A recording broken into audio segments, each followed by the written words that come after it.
people feel like they've been dealt a raw deal, that the leaders and the institutions just aren't working for them. What would happen if we just told the truth? Welcome to Truth Works, where we dig into the nitty-gritty of leadership and work. And what needs to change. I'm Jessica Neal. And I'm Patty McCord. Our journey together started in HR, but trust us, it's evolved into something wild, honest, and, well, a bit rebellious. So throw out the handbook. We're here to redefine rules to work for us, not against us. Let's dive into another episode.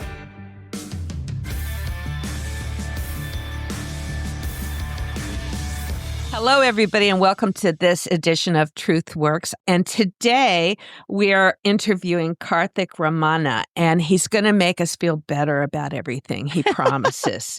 Karthik Ramanna is a professor of business and public policy at the University of Oxford Blavatnik School of Government, where he has served as director of one of the world's most diverse leadership programs. Ooh. And we're really excited to talk to you today. And if you want to add something to that, tell us Your a little book. bit. Yeah, tell us about your book and bring us up to date with you, Karthik. Sure. So thank you. It's such a pleasure to be here, Patty and Jessica. And yeah, what I'll add is I have just written a book called The Age of Outrage, How to Lead in a Polarized World. I remember sending your name to my production team because I was like, oh, okay, this is something that really resonates with me personally, like of what I'm dealing with, but really like what I was dealing with even at Netflix before I left when I was a CHRO, like trying to navigate leading in a global company where there were so many things happening around the world that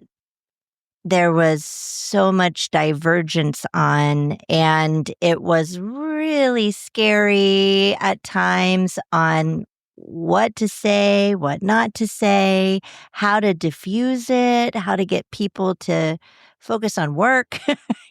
Yeah. And, I was thinking about this too, Jessica, before we started today. I was thinking about, one of my observations around the pandemic is that because we got to see each other, we brought people's home lives into their work lives, right? And we used to think that we could divide it. Mm-hmm. Right? There's your work self and there is your other self and there was your political self, and those two never crossed, right? Yeah. And you certainly were in the middle of it all crossing, and now, holy moly.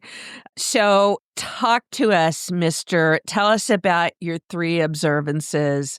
And when you taught your class, what was the learning from that said, oof, I got to do this? So about 10 years ago, I moved from Harvard Business School to the University of Oxford's School of Government. Part of the move was it was a new school, and it was creating a public policy program that would educate leaders from around the world. And I remember I came here about a week before the students did. And in that first class, we had 120 students from about 70 different countries. Now, when I say students, some of them are very seasoned. And I remember standing there in front of the class on that first day saying to myself, gosh, Karthik, at the very least, don't screw this up. But, maybe more aspirationally, we should leave them better than we found them, leave them better for the experience, since they've taken time away from really impactful careers to come here to Oxford and spend some time to make the world a better place. But of course, I realized that I had no idea how to do this.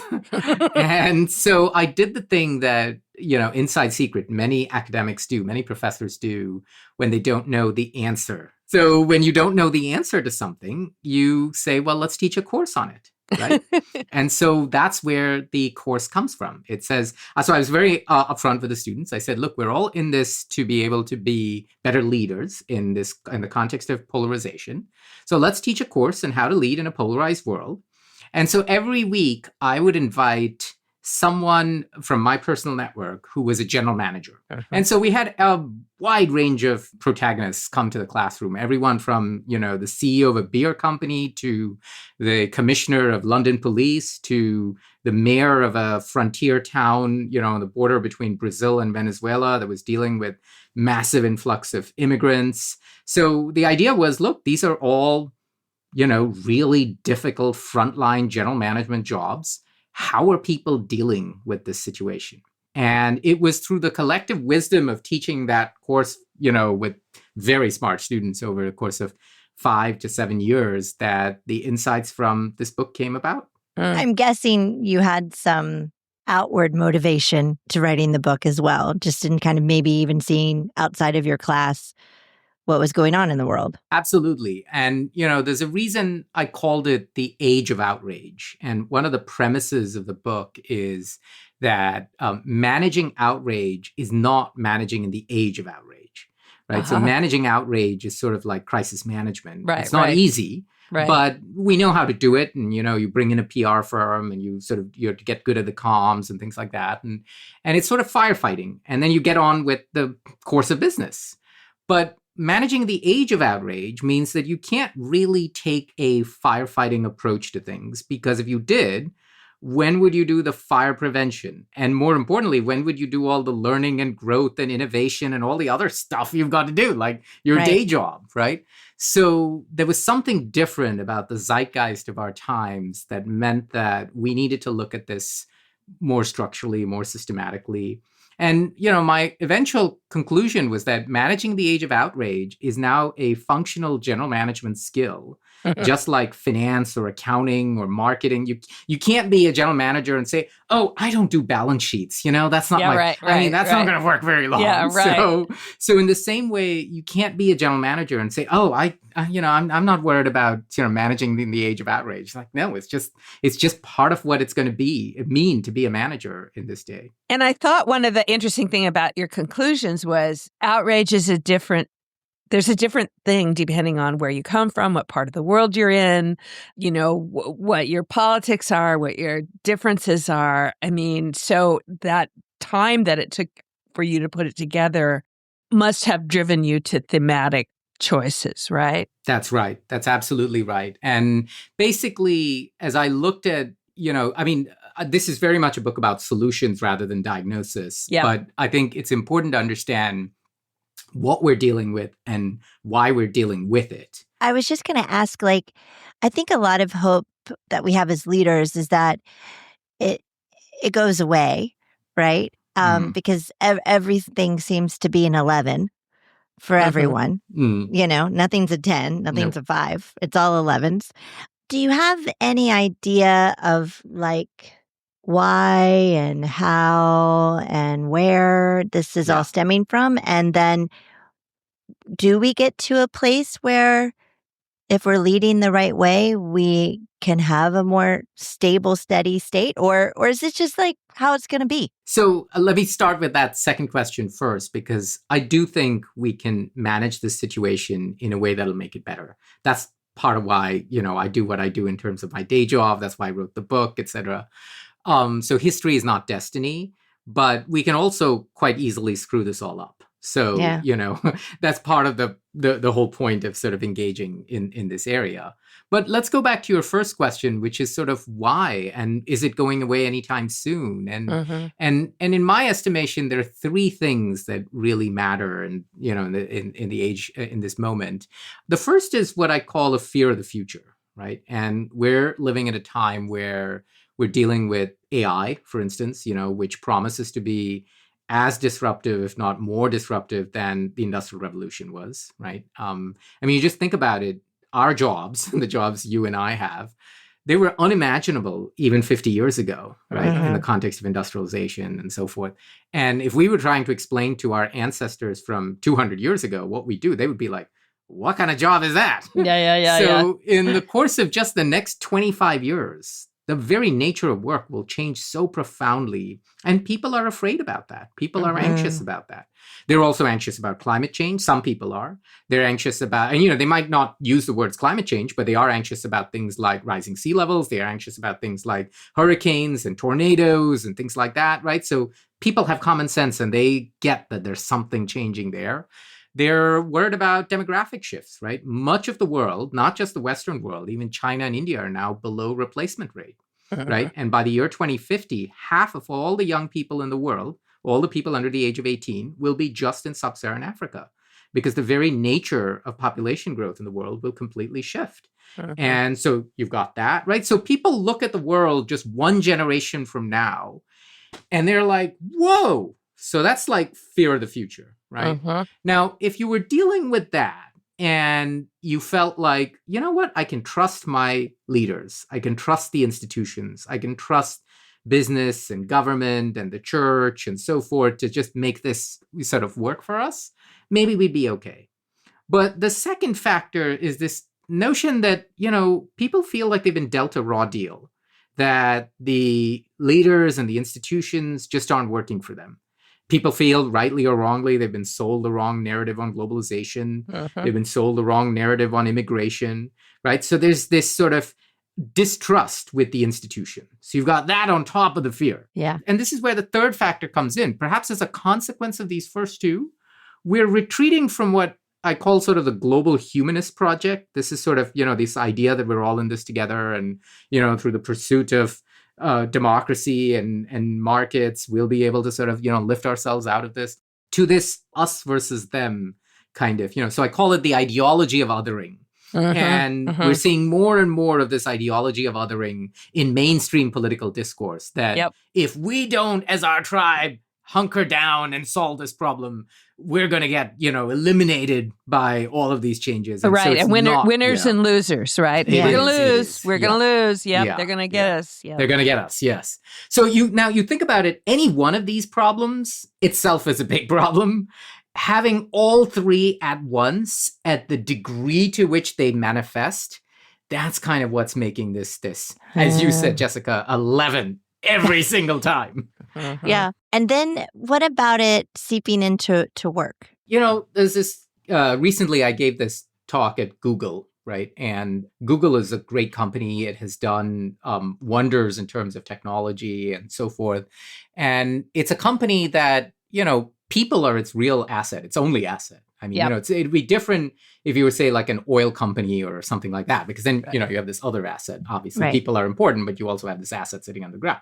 But for Google, the asset is the people. Right. So they have rightly said to people that, we want you to treat this like this is an extension of your identity. We want you, so people who work at Google are called Googlers.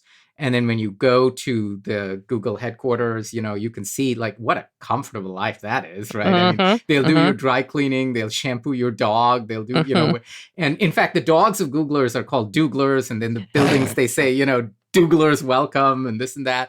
So, and that makes good business sense. The whole idea is bring your whole authentic self to work, because you are our asset and we want you to identify with us as a family.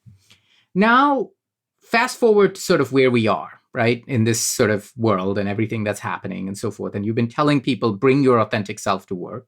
You have these town halls where, people weigh in on strategy and they say, we should be doing this and we should be doing that. And then the CEO says, yes, we should. And this is great. There's this sort of, dialogue and so forth.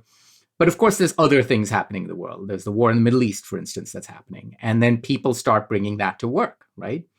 And then, of course, the company, what the leadership, what's their response? Like, oh, we can't talk about that. Yep. Now, that's not going to work so well because, like you've told people, bring your whole authentic self.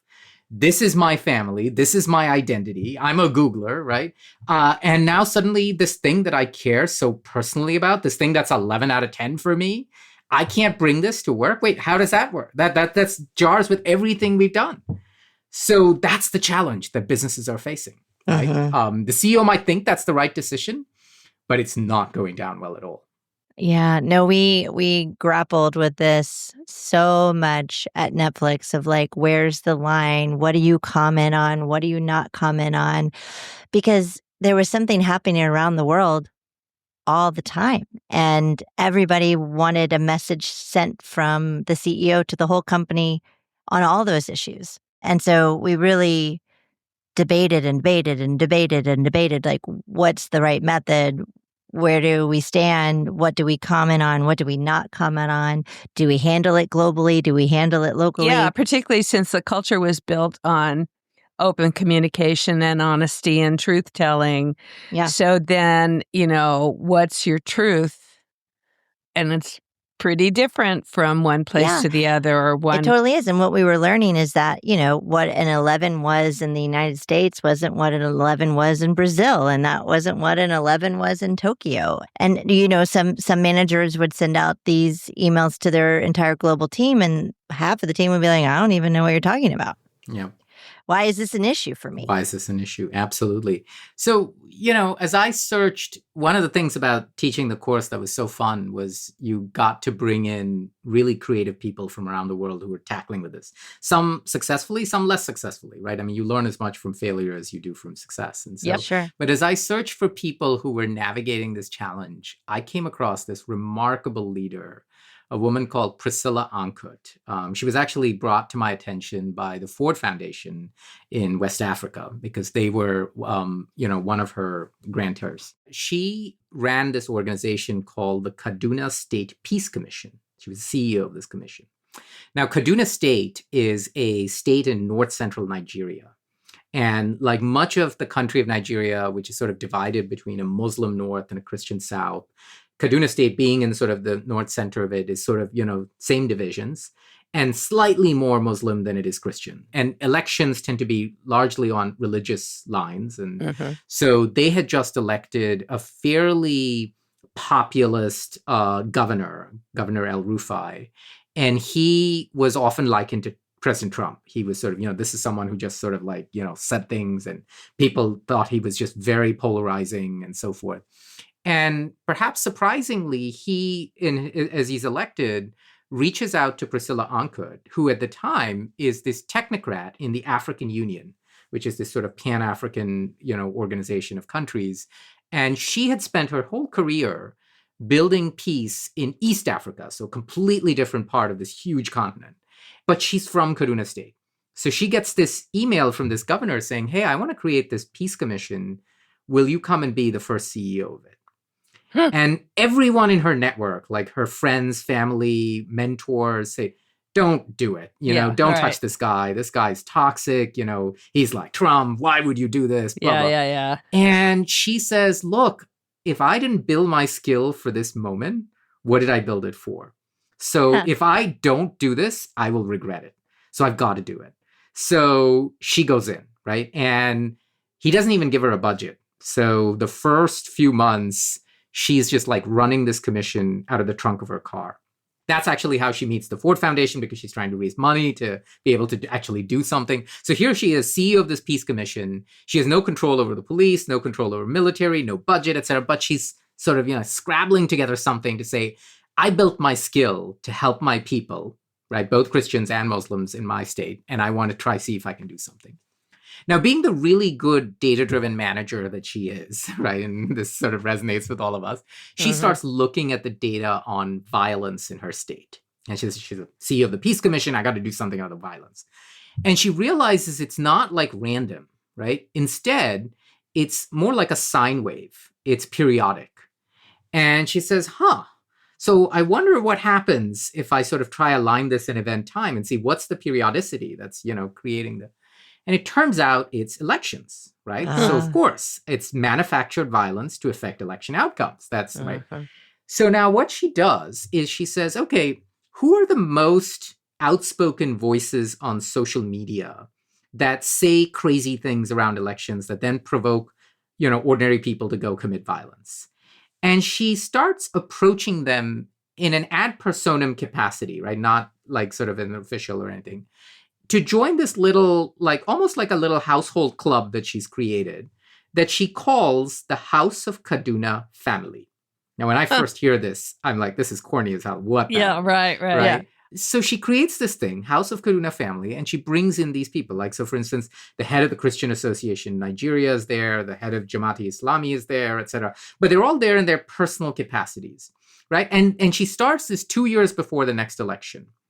And what she's trying to do is she's trying to humanize them to each other, right? There's this great line from Michelle Obama, which says, you can't hate someone when you know them. Yep. Right. And so that's what she's trying to do here. And so she starts creating these relationships within this group of really catalytic individuals in a polarized society. And so, of course, it doesn't make the election violence magically disappear, But when it comes time to the next election cycle, there's sort of this, oh, wait, these are people I know. And so it's not as crazy as it could have been, right? So it starts making progress. She says, okay, I'm going to create the institutions that I'm going to have to call on to diffuse the violence well before I actually need those institutions. That's the groundwork that she's right. So if you go back to our Google example that we were using earlier, part of what I think companies need to do is recognize, like, look, this issue is not going away. Today, it's maybe the war in the Middle East. Tomorrow, it's going to be something else. Maybe there's a war with Canada. Who knows, right? So what we've got to figure out is how do we create the institutions that we're going to need when things get really bad?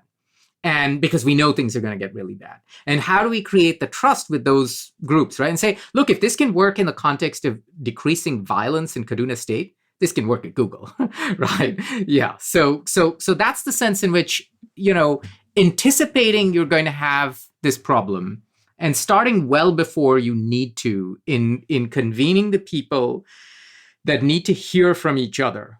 That's been one thing that really successful managers have done in this space. Yeah, I really love that. And I think it's a good thing for our listeners to maybe hear is that doing it in the moment when the crisis is happening, that's when the stakes are too high, everybody's hot. Yeah.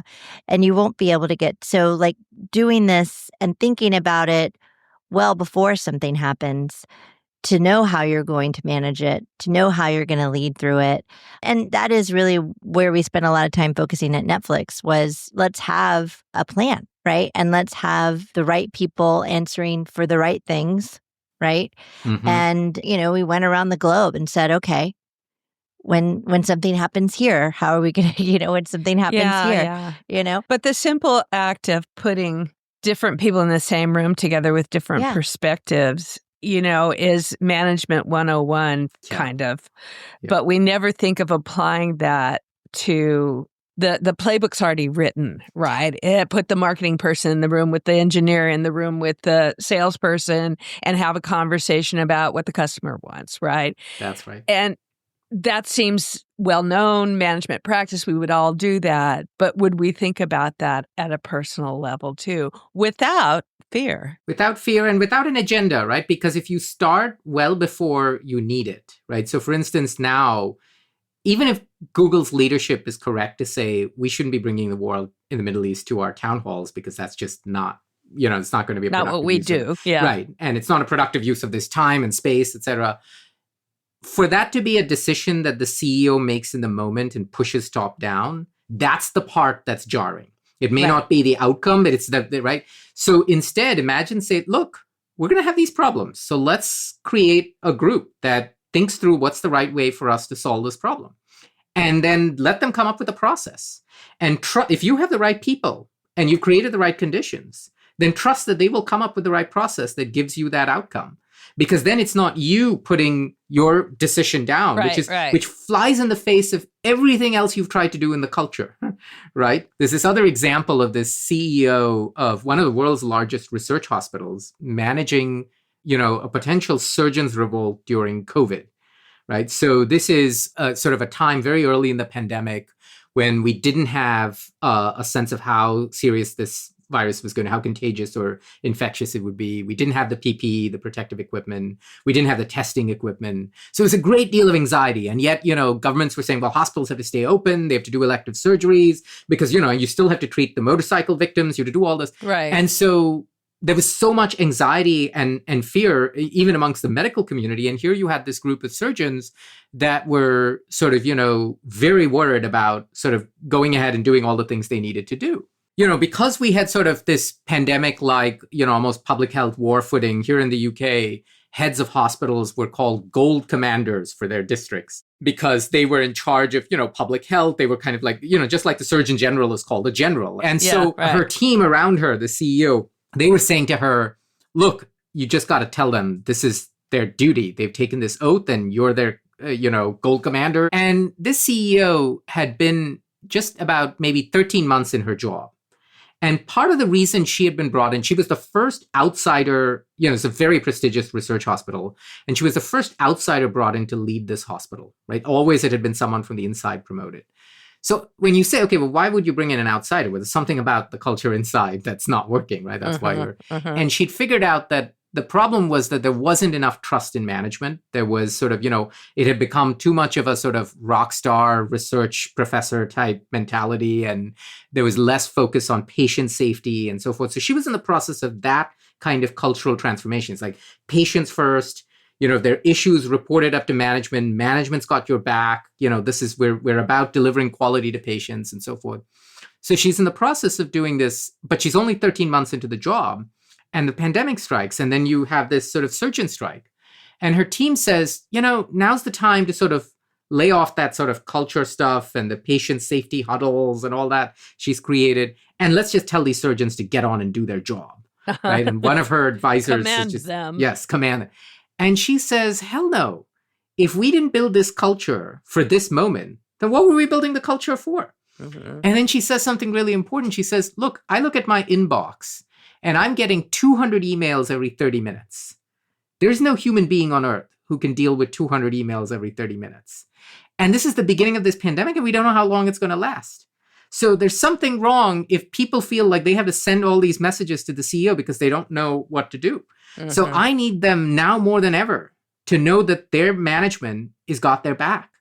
So she takes this extraordinary risk, and she says to the surgeons, okay, well, I'm giving you the authority to do what you think is right in this moment, right? And whatever it is you decide to do, that's the culture we've created. I'm going to back you because I know that you're in this for patient safety. And, lo and behold, the surgeons, when they say, whoa, wait, this is the level of freedom and flexibility we have. Yeah. They say, okay, well, under these circumstances, so they build the safety protocols that they're comfortable with so that the elective surgeries can continue, right? So rather than the CEO sort of ordering that down, go back to our Google example or, any other example for that matter, it's saying trust the culture and the process that you think works for good times should also work for moments like this. Otherwise, it's not the right culture at all. Oh, I just got goosebumps. I know. But it's so true. Is that how you experienced it, Jessica? Yeah, I think, a really hard one at Netflix. It was very complicated and we're trying to navigate it. But a wise person told me to look to the values. And it was very true. Like the values worked in a bad time just as well as they worked in a good time.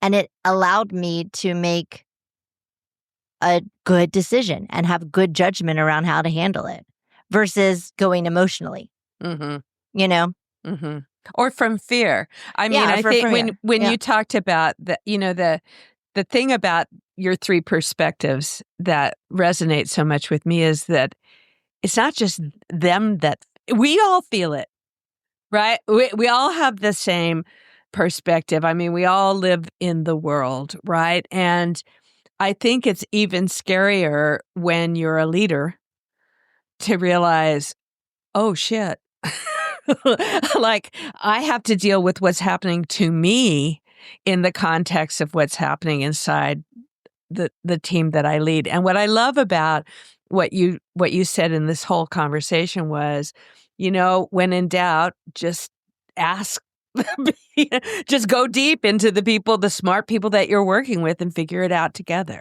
Yeah. If you trust that you hired the right people, they'll have the answers, right? Yeah. And so, one of the chapters in the book is called Turning Down the Temperature. And people often see that and they think it's about, the manager turning down the temperature of others. Yeah. But quite frankly, I wrote that chapter for myself, right? It was like, how do I turn down my temperature? Because there's so many things that will make me so animated about this world. And I'm like, I cannot go in. The best metaphor I've heard for this is just as you don't want a surgeon going in from one operating theater to the next without washing their hands, right?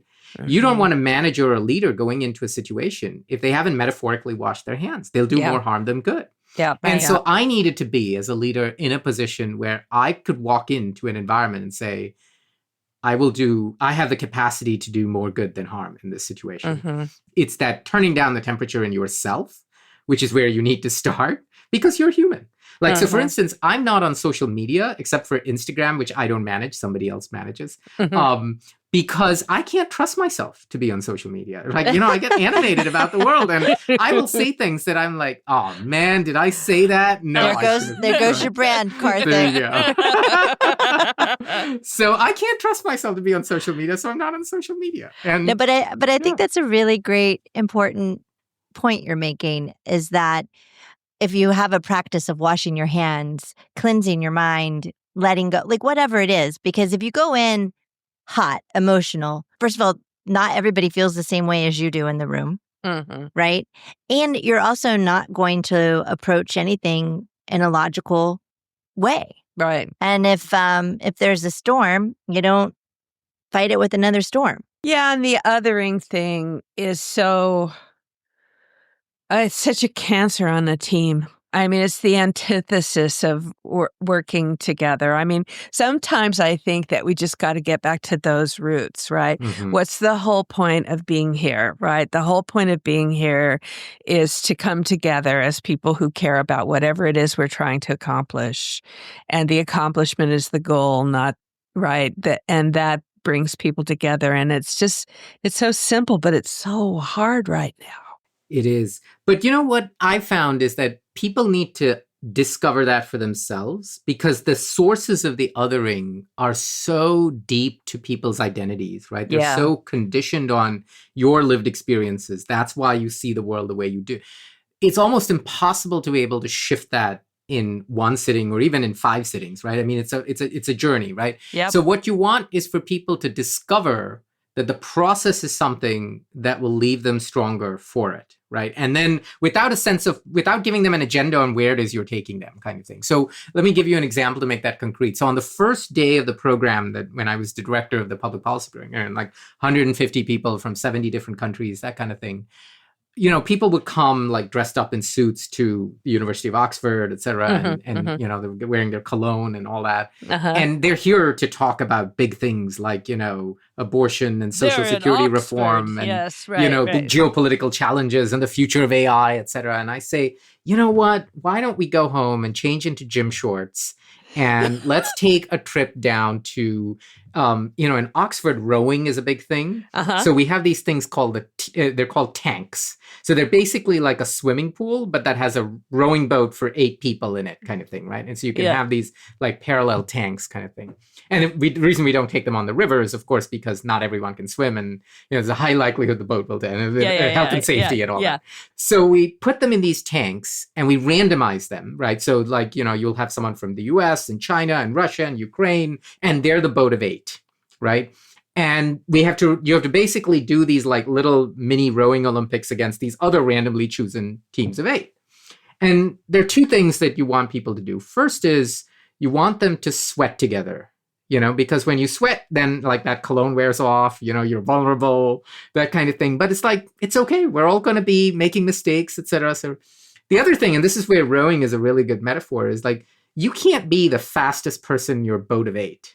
Because if you're not rowing with everybody else on the same pace, the boat actually goes around in circles, right? So you actually have to pace yourself. So say, look, this is a journey where if you want to make any progress, you got to pace yourself with the other people in that boat. And that's the message I want you to take away on the first day. Just that. Let's not talk about anything else. Let's just learn to get a little sweaty, and let's just learn that that's what we've got to do. We've got to pace ourselves.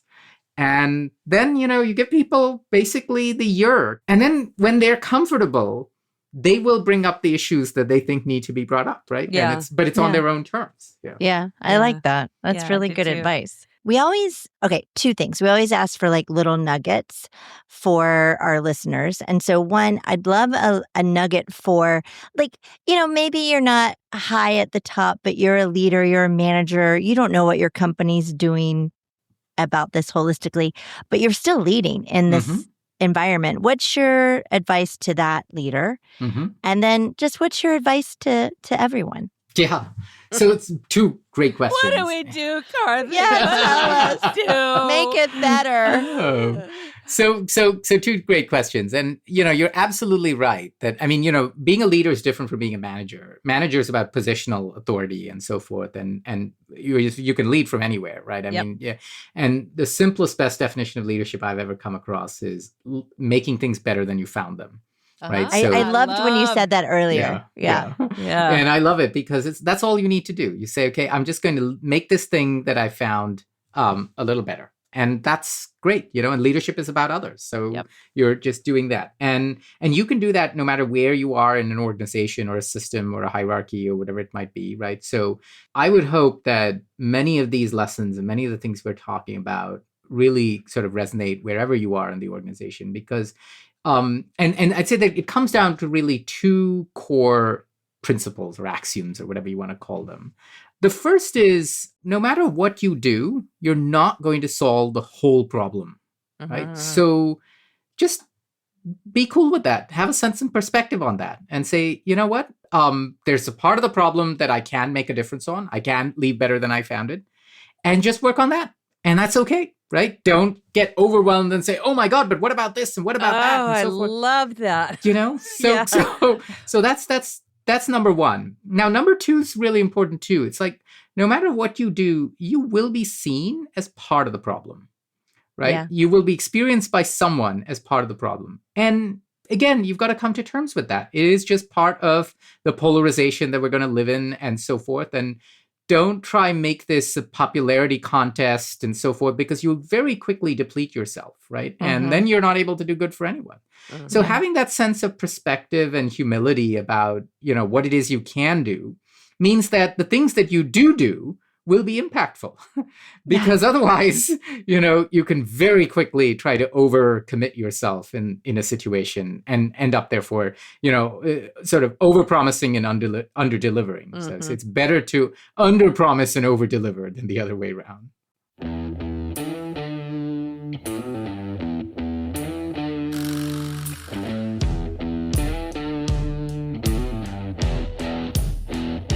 Okay, time for this came from one of our listeners. Last year, I founded a very small company with a friend. It's literally just the two of us with a third subcontracted person when needed. Despite having known each other for years and never having fallen out over anything, some tensions have arisen recently, and I'm already fed up with being the bigger person and the one to smooth things over. I'm worried I'll look like an absolute failure to everyone around us if I bow out of what we've only just started.